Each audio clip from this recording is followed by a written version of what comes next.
बिस्मिल्लाहिर्रहमानिर्रहीम, अस्सलाम वालेकुम जी। मैं नजमुल हसन बाजवा हूं। आपको हमारे फेसबुक पेज और यूट्यूब चैनल पर खुश आमदेद। नाज़रीन किराम, हमें यह तो पता था कि इलेक्शन कमीशन बायस्ड है और ये ब्लंडर मारेंगे, कुछ ना कुछ गड़बड़ करेंगे, कोई ऐसी सूरत हाल बनाएंगे जिससे इमरान खान को नाअहल करने का रास्ता आसान किया जा सके। लेकिन इस बात का हमें अंदाज़ा नहीं था कि ये खिलाड़ी नहीं खिलंडर हैं। जब ब्लंडर भी मारेंगे तो वो इतने बुरे तरीके से ब्लंडर मारेंगे कि पहले 5 घंटों के अंदर, नाज़रीन इकराम, पहले 5 घंटों के अंदर वो फैसला उड़ जाएगा। मिसाल लीजिए कि 2 बजे के करीब ये फैसला सुनाया गया और इस वक्त जब मैं वीडियो रिकॉर्ड कर रहा हूं तो तकरीबन 5 सवा 5 घंटे इस फैसले को सुनाए हुए हो चुके हैं और इन 5 घंटों के अंदर ही इस फैसले को कल अदम करवाने की जो राह है वो हमवार हो चुकी है।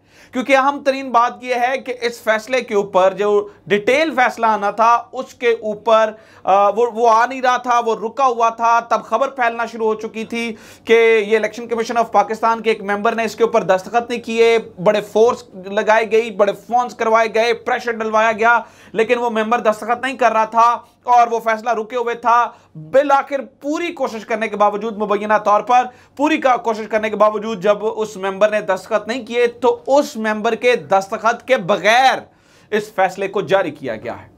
और इस फैसले को उस मेंबर के दस्तखत के बगैर जारी करना कितना खतरनाक होगा और क्या यह फैसला वैलिड रहा है या नहीं रहा, इसके ऊपर इंतहाई अहम तफसीलात हैं, वो मैंने आपके साथ शेयर करनी है। आपको एक और बात बता दूं नाज़रीन इकराम, ये वक्ती तौर पर, मैं कह रहा हूं ना, ये खिलाड़ी नहीं खिलंडर हैं, नकल करने के लिए भी अकल की जरूरत होती है। नाज़रीन इकराम, ये फैसला इसलिए भी कल अदम हो सकता है और हो जाएगा क्योंकि इस फैसले की जो बुनियाद है वो बहुत मजबूत है, क्योंकि इससे पहले सुप्रीम कोर्ट ये कह चुकी है कि इलेक्शन कमीशन के पास कोई इख्तियारात नहीं। उसकी तफसीलात भी मेरे पास मौजूद हैं और वो मैंने आपके सामने जो है वो शेयर करनी है।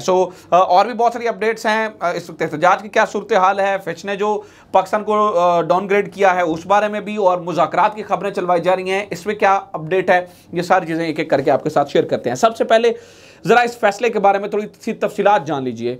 नाज़रीन इकराम, पहली बात तो यह है कि इस फैसले के ऊपर एक शख्स के साइन मौजूद नहीं है जिस शख्स के साइन होना बड़े ज़रूरी थे, और वो है मेंबर पंजाब बाबर हसन भरवाना। बाबर हसन भरवाना, अब इनके जो है ना वो दस्तखत मौजूद नहीं है। इसका पहले ही शक था। मिसाल लीजिए, ये पीटीआई के जो वकील हैं बैरिस्टर सैयद अली ज़फ़र, बैरिस्टर सैयद अली ज़फ़र का ट्वीट मैं आपके सामने रख रहा हूँ और इस वक्त आप स्क्रीन पर देख रहे हैं। बैरिस्टर सैयद अली ज़फ़र कहते हैं, I wonder why ECP is not issuing the detailed order. My understanding is that one member has not signed it yet. If so, how can an incomplete body announce an order? This in itself amounts to patent illegality. ये जब फैसला late हो रहा था तो barrister जो सैयद अली ज़फ़र हैं वो ये कह रहे थे तभी कि हमें इत्तला मिल रही है कि एक मेंबर ने साइन इसके ऊपर नहीं किए हैं, और अगर एक मेंबर इसके ऊपर साइन नहीं कर रहा तो इटसेल्फ जो बॉडी जो फैसला दे रही है वो ही इनकम्प्लीट है।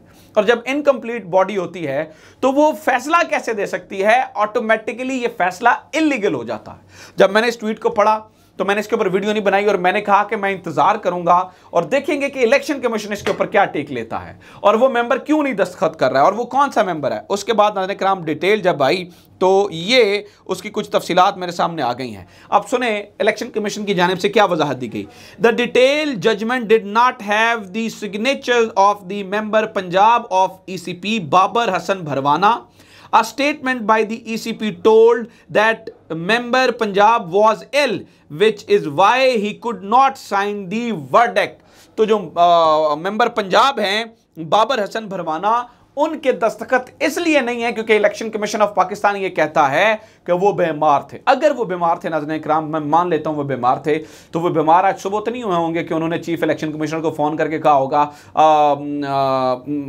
मे I just want to say that I am ill and I can not come to the election commission of Pakistan क्योंकि मैं बीमार हूँ और इसलिए मैं आ नहीं सकता। ऐसा तो नहीं, ऐसी दरखास्त तो नहीं गई होगी। ऑब्वियसली अगर उन्हें पता था कि बाबर हसन भरवाना बीमार हैं और इस कदर अलील हैं कि वो आ भी नहीं सकते हैं, तो फिर मैं नाज़रीन किराम ये जानना चाहता हूं कि फिर आज ये फैसला क्यों सुनाया गया 2 बजे? किसी को खुश करने के लिए सुनाया गया? इससे पहले ये भी खबर है कि अहम तरीन बंदा वहां पे गया था और उसने जब ये कहा था कि आपने इमरान खान को नाअहल करना है तो 2 बंदों ने इनकार किया था जिनसे जोर जबरदस्ती सिग्नेचर्स करवाए गए थे। इसका मतलब है एक बंदा तब भी खड़ा हो गया जिसने कहा था मैंने सिग्नेचर नहीं करने, और बाबर हसन भरवाना नाज़रीन इकराम उस शख्स का नाम है जिसने सिग्नेचर्स करने से जो है वो इनकार कर दिया था, जो सिग्नेचर नहीं कर रहा था। इसका मतलब आप बात को जो है ना वो बड़े डिटेल से समझेगा।